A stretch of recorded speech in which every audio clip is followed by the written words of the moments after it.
ప్రభునందు ప్రియమైన దేవుని బిడ్డలైన మీ అందరికీ యేసుక్రీస్తు నామమున వందనాలు. మరొక మారు మీతో కలిసి వాక్య ధ్యానం చేసే భాగ్యం ప్రభు ఇచ్చినందుకు వందనాలు. మీ అందరికీ వందనాలు. దేవుని బిడ్డలారా, ఉదయకాల సభలో మరొకసారి మనందరికి ఇష్టమైన కంఠస్థ వచ్చే అనేక మార్లు చెప్పుకునే మాట మీకు చెప్తున్నాను. అదే మత్తయి 7:7లో అడుగుడి మీకు ఇయ్యబడును. అందరికి ఇష్టం తెలుసా? ఆ మాటకొస్తే క్రైస్తవుల కంటే క్రైస్తవేతరులకు కూడా ఈ మాట ఇష్టం.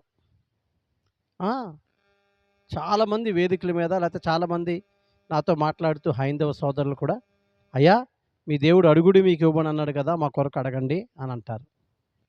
ఇష్టమైన మాట అడిగితే ఇస్తాడని, అంటే ప్రార్థన చేస్తే జవాబిస్తాడని. అతడు నాకు మొర్రపెట్టగా నేను అతనికి ఉత్తరం ఇచ్చేదను. 91 కీర్తన 15లో మనం చదువుతాం.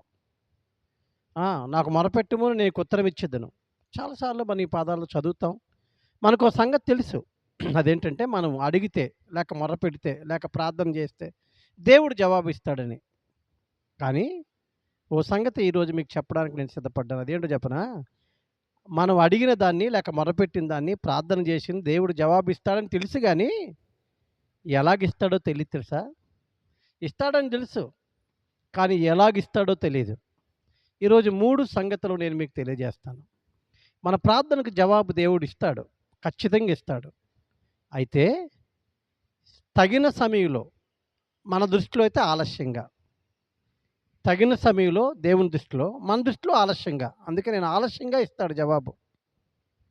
తెలుసా? జవాబు అబ్రహాముకు పిల్లల్నివ్వడం అడిగినా ఆలస్యం చేసినట్టు చదువుతాం కదా! హన్నాకు పిల్లల్నివ్వడం ఆలస్యం చేశాడు కదా! అంతేకాదు, ఐగుప్తులో ఇశ్రాయేలీయులు యోసేపు చనిపోయిన తర్వాత శ్రమలు మొదలయ్యాయి. మనం నిర్గమకాండం చదివితే వారు మొరపెట్టారు. వారి మొర నేను విన్నాను అని దేవుడు సాక్ష్యం చెప్తూనే 430 సంవత్సరాల తర్వాత ఆ ప్రార్థనకు జవాబొచ్చింది. ఆ మాటకొస్తే వారు ప్రార్థన చేసి అలసిపోయి ఇక దేవుడు వినడేమో అనుకోని వదిలిపెట్టేసిన తర్వాత దేవుడు వారికి జవాబిచ్చాడు. సరైన టైం అది. 430 అన్నది ఒక టైము. అబ్రహాంతో దేవుడు అన్నాడు, 400 సంవత్సరాలు నీ సంతానము పరదేశులకు బానిసలుగా ఉంటారని. అయితే మీకు ఇంకో సమస్య రావచ్చు. 400 అన్నాడు కదా పాస్టర్ గారు, 430 ఉన్నారు కదా అనుకోవచ్చు. 400 సంవత్సరాలు బానిసలుగా ఉన్నారు. మొదట ఉన్న 30 సంవత్సరాలు యేసేపు ఉన్నాడు. వారు అతిథులుగా ఉన్నారు గానీ బానిసలుగా లేరు. ఆ లెక్క ప్రకారం 430 అయిందనమాట.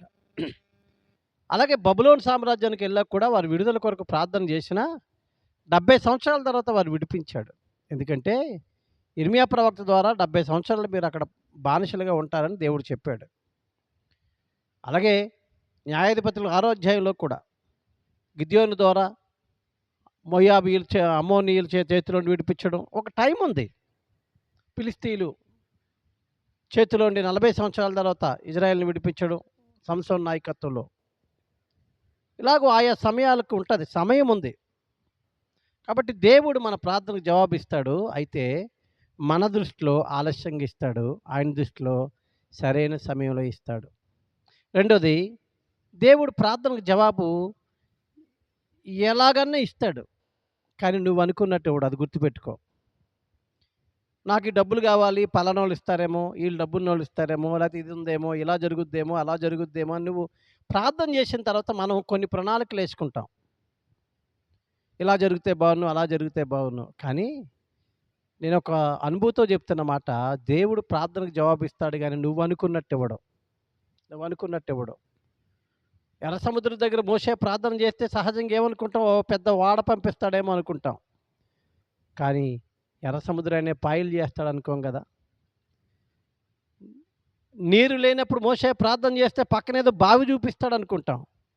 కానీ కొండ మీద బండలో నుండి నీళ్ళు ఇస్తాడని మనం అనుకోం కదా! దేవుని బిడ్డలారా, రెండవ అంశం, ప్రార్థనకు దేవుడు జవాబిస్తాడు కానీ నువ్వు అనుకున్నట్టు ఇవ్వడు. మూడో అంశం, నీ ప్రార్థనకు దేవుడు జవాబిస్తాడు కానీ ఆయన ఎలాగిస్తాడు చెప్పనా? ఆశ్చర్యంగా ఇస్తాడు. ఆశ్చర్యంగా ఇస్తాడు. అసలు నీ ప్రార్థనకు నువ్వు జవాబు పొందుకున్న విధానం నీవే ఆశ్చర్యపోతావు. ఈ వాక్యం మీతో పంచుకుంటున్నప్పుడు నేను ఉత్తినే థియరిటికల్గా నేను మీకు చెప్పట్లేదు. What I have been experienced with God. దేవునితో నేను ఏ అనుభవాన్ని కలిగి ఉన్నానో అది మీకు చెప్తున్నాను. నా ప్రార్థనకు దేవుడు చాలా పర్యాయములు నేను అనుకున్నట్టు ఇవ్వలేదు. నేను అనుకున్నప్పుడు ఇవ్వలేదు. కానీ ఆయన టైంలో ఇచ్చాడు. అంతేకాదు అనుకోనని విధంగా ఆశ్చర్యంగా దేవుడిచ్చాడు. ఆశ్చర్యంగా ఇస్తాడు. మరొక మాట ఆఖరిలో ఒక మాట చెప్పి నేను ముగిస్తాను. అదేంటో చెప్పనా? అసలు మా దేవుడు మన ప్రార్థనకు జవాబు ఇవ్వకపోవడంలో కూడా ఆయన మనల్ని ప్రేమిస్తున్నాడు. దేవుని చిత్తమైతే నెక్స్ట్ ఎపిసోడ్‌లో ఏం అడగాలో చెప్పుకుందాం. మనం చాలా సార్లు ఏం అడగాలో తెలియక అడుగుతాం. ఏలియా మొదటి రాజులు 19వ అధ్యాయంలో ఏమడిగాడు? ఇంత మటుకు చాలు నా ప్రాణం తీసుకో అన్నాడు. ఆ మాట దేవుడు వినేసి ప్రార్థన ఆలకించేసి ఎలియాను ప్రాణం తీసుకొని ఉండుంటే ఏలియా కంటే బలంగా వాడబడిన ఎలీషా మనకు దొరికినా అప్పుడు తీసుకోలేదు. ఆయన అడిగినప్పుడు తీసుకోలేదు. అడిగిన దానికి జవాబు కూడా ఇవ్వకుండా కాస్త ఆయుస్సు ఇచ్చి ఎలీషా లాంటి గొప్ప దైవజనుడు ఇజ్రాయిల్ కొరకు దొరకడానికి దేవుడు కృప చూపాడు. చాలాసార్లు నువ్వు అడిగింది ఇవ్వకపోవడంలో కూడా దేవుని ప్రేమ ఉంది. ఈరోజు దేవుని బిడ్డలారా, ప్రార్థనకు దేవుడు జవాబు ఇస్తాడు అని నేను చెప్పడానికి మీ ముందుకు రాలేదు. కానీ ఏ విధంగా ఇస్తాడో 3 సంగతులు చెప్పాను. 1, మన ప్రార్థనకు దేవుడు జవాబు ఆలస్యంగా ఇస్తాడు. 2, మన ప్రార్థనకు దేవుడు జవాబు ఆశ్చర్యంగా ఇస్తాడు. 3, మన ప్రార్థనకు దేవుడు అనుకొనని నువ్వు ఊహించని విధంగా దేవుడిస్తాడు. ఇంకా చెప్పాలంటే 4వది కూడా చెప్తున్నాను వినండి. ఆయన మన ప్రార్థనలకి అడిగిన దానికి జవాబు ఇవ్వడు. అడిగిన దానికి ఇవ్వడు.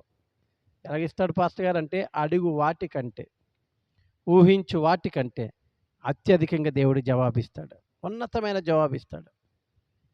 ఆఖరిలో ఇందాక చెప్పినట్టుగా మన ప్రార్థనకు దేవుడు జవాబు ఇవ్వకపోవడం కూడా ఆయన మనం ప్రేమించినట్టే. కాబట్టి ప్రార్థన చేద్దాం. జవాబు కొరకు ఎదురు చూద్దాం. ఆయన ఇవ్వక తప్పడు. ఆలస్యమైన తొందరపడద్దు. ఆశ్చర్యంగా ఉంటే ఆశ్చర్యకరుడు కాబట్టి ఆయన స్తుతించు. అడుగు వాటికంటే అత్యధికంగా చేసినప్పుడు మరింత కృతజ్ఞత కలిగి ఉందాం. ఒకవేళ ప్రార్థనకు దేవుడు జవాబు ఇవ్వకపోతే ఇంకా మరెక్కువగా దేవునికి కృతజ్ఞతలు కలిగి జీవిద్దాం. దేవుడు అట్టి విశ్వాస జీవితం మనందరికీ దయచేయునుగాక. ఆమేన్.